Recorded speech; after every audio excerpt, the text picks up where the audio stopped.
Hello everyone, জুজু সবাই কেমন আছেন? আশা করছি সবাই ভালো আছেন আর আমিও ভালো আছি।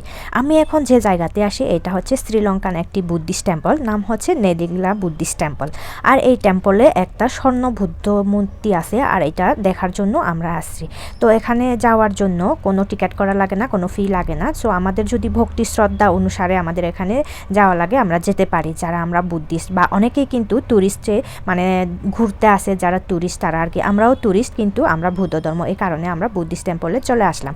তো চলে আসার পরে প্রথমে আমরা একটা দেখতে পেলাম সাবেক, একদম বড় ধরনের বিশাল বড় আকারের তৈরি করা হয়েছে। এই সাবেকটা অনেক বড়, কিন্তু এর মাঝখানে একটা বট গাছও আছে। এই যে এই সাইডে দেখতে পাচ্ছেন অনেকগুলো বুদ্ধ মূর্তি মানে দাঁড়ানো অবস্থায় আছে, এগুলো দেখতে অনেক সুন্দর ছিল। এখন আমরা যে সময়ে আসছি এই সময়ে একটু মানে আকাশের অবস্থা ভালো নেই, যার কারণে কালো দেখা যাচ্ছে, নইলে রোদ থাকলে আরও বেশি সুন্দর করে দেখা যেত। এই যে দেখতে পাচ্ছেন সিংহ মূর্তি, আর এই সাইড দিয়ে কিন্তু ঢুকতে হবে।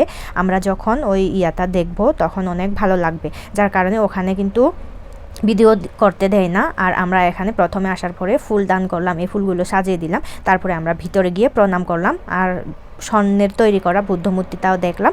দেখার পরে আমরা বাইরেরটা একটু ঘুরে দেখব। এটা একটা বড় ধরনের স্তূপ, আর স্তূপের চারপাশে কিন্তু হাঁস তৈরি করা, এরকম কালারিং করে একদম স্বর্ণের মতো দেখা যাচ্ছে। এত সুন্দর বিশাল বড় জায়গাটা, এই স্তূপের চারপাশটা কিন্তু বিশাল বড়। এই যে দেখেন, আমি আপনাদেরকে দেখাই, এত সুন্দর হাঁসগুলো সারি সারি করে একটার পর একটা সারিবদ্ধভাবে এভাবে তৈরি করা হয়েছে, বিশাল বড় কিন্তু। আর আমারও অনেক বেশি ভালো লেগেছিল। শুধু একটা জিনিস ভালো লাগেনি, মেঘের অবস্থা এত ভালো না, একদম কালো দেখা যায়।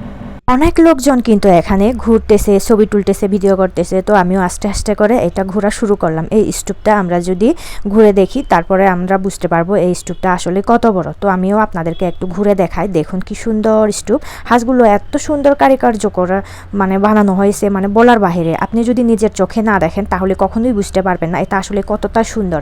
আসল সৌন্দর্য দেখবেন যখন আপনি বাস্তবে সামনাসামনি দেখবেন, তখন বুঝতে পারবেন আসল সৌন্দর্যটা।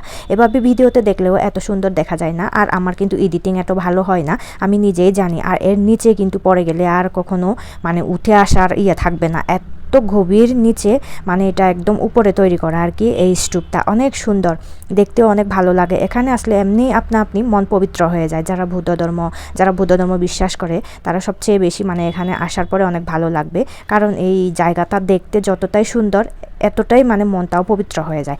এরপরে আমরা আরেকটা জায়গায় গেলাম, ঠিক এই স্তূপের পাশে আরেকটা জায়গায় গিয়ে এখানে এত বাতাস, এটাও মানে একদম নিচের খাদ থেকে উপরে পর্যন্ত তৈরি করা, একদম উপরে পুরো বাতাসে মানে এখানে যাওয়া যায় না, শক্ত করে ধরে থাকতে হবে। ওই যে আমার ছোট বোন চলে গেছে। এরপরে আমি একটু এসে উপর থেকে নিচে দেখলাম। নিচে দেখার পরে আমার এত ভয় লেগেছিল, মানে এখান থেকে পুরো মনে হয় কেন্দ্রি শহরটা দেখা যায়, এরকম মনে হয়। এত বড় মানে শহরটা, মানে পুরোটা এখান থেকে এত সুন্দর করে দেখা যায়, মানে বলার বাইরে এত সুন্দর। যে আমি একটু করে ঘুরে দেখলাম, ঘুরে দেখার পরে অনেক ভালো লাগলো। এখানে এত বাতাস, মানে আমার অনেক ভয় লাগলো। ভয় লাগার পরে আমি একটু পরে নিচে চলে যাব, মানে এখানে আর থাকতে ইচ্ছে করছে না, বেশি ভয় লাগে, আমি একটু মানে ভীতু বেশি। তো এরপরে আমরা ওখান থেকে চলে আসলাম। চলে আসার পরে এর চারপাশটা আরেকটু ঘুরে দেখলাম। এই যে দূর থেকে দেখাইছে হাঁসের স্তূপটা দূর থেকেও অনেক সুন্দর, কাছে থেকেও অনেক সুন্দর। তো এই চারপাশটা ঘুরে দেখার পরে এখন আমরা আরেকটা স্তূপে যাব। এটা একদম জাদির মতো দেখতে আর কি, স্বর্ণ জাদি যেরকম বলে, এই স্বর্ণ জাদির মতো। কালারিংটা এত সুন্দর হয়েছে, রোদের মধ্যে আরও বেশি ঝলমল করে, মানে চোখ দিয়ে তাকানোই যায় না, এত সুন্দর এটা। মানে একটু মেঘের অবস্থা খারাপ দেখে কিন্তু কালারটা একটু কম দেখা যাচ্ছে, এমনি যখন পাকা রোদ থাকে এটা কিন্তু একদম তাকানো যায় না, এত কালারিং, মানে চোখগুলো পুরো ঝলসে যাবে এরকম মনে হয়। এই যে হাত জোর করে অনেকে চারপাশে মানে করছে, ঘুরছে, প্রণাম করছে। আর এখানে হচ্ছে সাফের রাজার আর কি বলে এটা আমি জানি না, তবে এখানে করা হয়েছে, তৈরি করা হয়েছে। আর নিচেরটা একটু দেখান, শুধু পাথর আর পাথরের মাঝখানে কিন্তু এই টেম্পলটা বানানো হয়েছে, অনেক সুন্দর। নামটাও কিন্তু নেদিগলা বুদ্ধিস্ট টেম্পল।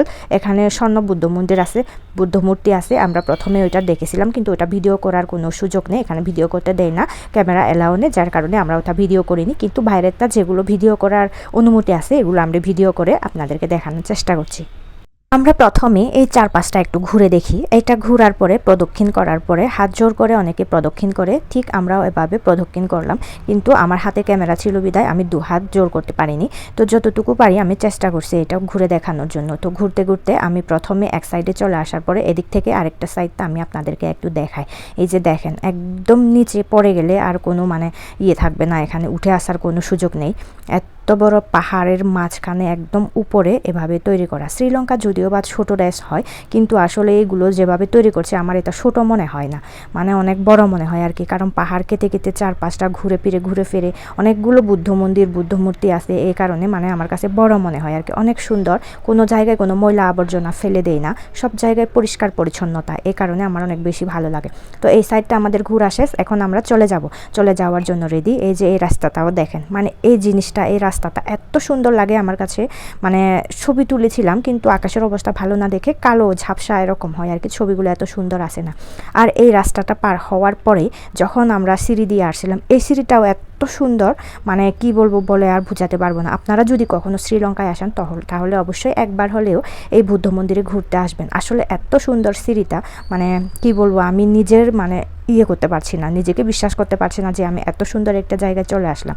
আর দুই সাইডে কিন্তু মূর্তি তৈরি করা হয়েছে, মূর্তি এরকম সুন্দর সুন্দর মূর্তি বানানো হয়েছে। সিঁড়ির মাঝখানে কিন্তু কোনো কিছুই নেই, সব কিছুই সুন্দর। আর দু সাইডে কিন্তু এই সিংহ কি মূর্তি বানানো হয়েছে, অনেক জায়গায় কিন্তু বুদ্ধ মূর্তিও থাকে এরকম আর কি। তো ভিডিওটা যদি ভালো লেগে থাকে অবশ্যই সাবস্ক্রাইব করে দিবেন।